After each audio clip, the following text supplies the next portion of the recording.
Today, I'm in Bowling Green, Kentucky.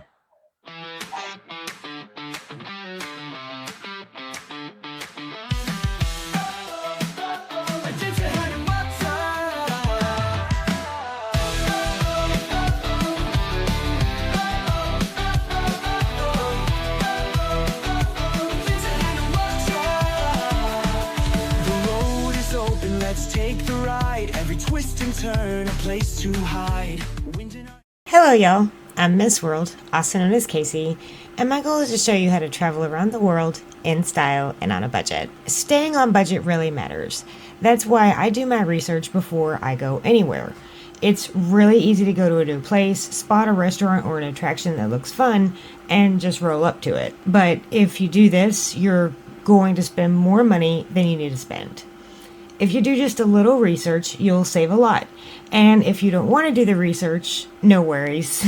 I've already done it for you. So make sure you check out my entire Bowling Green playlist for additional tips about what to do here. But whether you're going specifically to Bowling Green or taking a day trip anywhere, you want to have as much fun and eat as many awesome things as you can while spending as little as you can. So I'm going to share my Bowling Green itinerary and budget with you, and we'll get a look at how budget friendly it is to spend a super fun day here. I started the day at the Corvette Museum because I entered the city from that direction. The museum is at the northern end of Bowling Green, and I drove from the top to the bottom of Kentucky, so that's where I was. You can see a full walkthrough tour of the Corvette Museum in my Bowling Green playlist, and you can hear my thoughts about the ticket price there, but it costs $25 a person to visit the museum. That's a big expense, but I like to pick out one or two expensive activities or meals for every trip, and this was my pick for Bowling Green. It's the premier attraction of the city, so it costs more than most things. I had a very affordable lunch next for $11.40, and you can find out about all the places I ate when I was here in my video about food in Bowling Green. I also got a smoothie from a fancy-dancy health food store that was literally more expensive than my lunch. The smoothie was $12.13, so my lunch total on the day was $23.53. That's not unreasonable, but to save money, you can definitely skip that smoothie. The next few activities I enjoyed in Bowling Green were totally free, which you know I love and which really helps to save money. I went to the Kentucky Museum and the Baker Arboretum and Downing Museum. These free attractions are absolutely awesome, and I talk a little bit more about them in my video about the best 6 things to do in Bowling Green. I went to the Shaker Village next, which is a very huge and sort of strange attraction. The Shaker Village is a former religious community, and they're famous for the Shaker style furniture you can still find and design today.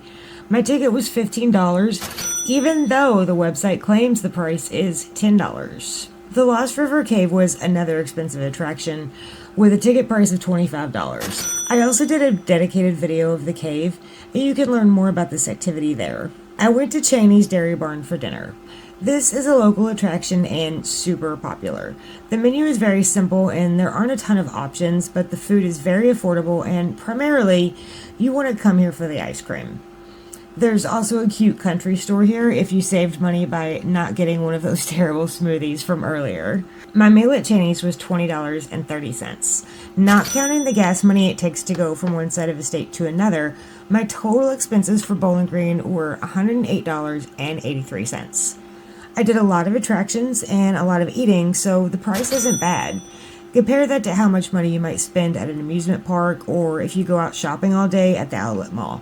You can easily drop that much money on a single super nice dinner that only lasts a couple of hours, or on just one evening event. I spent an entire day seeing art, looking at historic stuff, visiting museums, and going into caves, and being surrounded by the world's most beautiful cars, while eating some super awesome southern food. So, all in all, not a bad way to spend a day. Let me know about any cool day trips you've taken, and if you have any suggestions for me of places you want me to go, drop it in the comments. Subscribe to the channel because we're going lots of places around the United States and around the world, and I've got budget tips for all of them. I'll be back next week with another video, and I hope you will too. For now, thank you for watching, and thank you for taking the journey with me. Now, Voyager, sail forth to seek and find.